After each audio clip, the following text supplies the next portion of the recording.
In this example, I've completed the formula for value of discount and net order value, which are pretty straightforward. Value of discount is just a percentage discount multiplied by the order value. The net order value is just the order value less the value of the discount.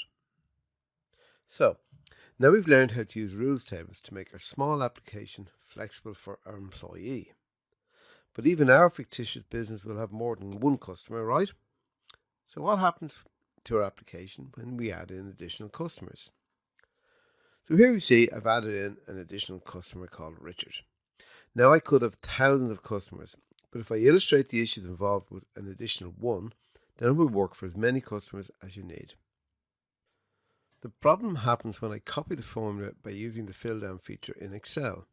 So here I'll copy the formula for our new customer and I'll assume that they're going to spend the same amount as Dave, $11,000. Now you see that Richard is getting no discount, which is going to make him very unhappy with our service.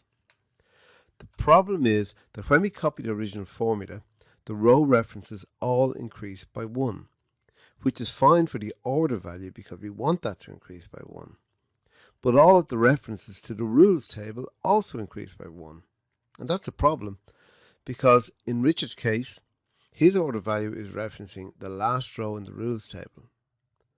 But because that has increased by 1, we get a 0 value since row 14 is a blank. We need to make all of the references to the rules table in our formula be absolute values by placing dollar signs appropriately. So let's modify the original formula. Although we don't need to put the dollar sign in front of the column references since we are not copying across columns, it makes no difference if you do so.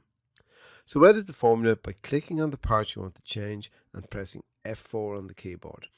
This puts the dollar signs in front of both the row and column references. Now copy the formula and, as if by magic, Richard gets his just reward. You can now add in as many customers as often as you wish, and when you copy the formulas, the system will work perfectly. Next, we're going to take just one more step before we get to our Help Us Airlines application.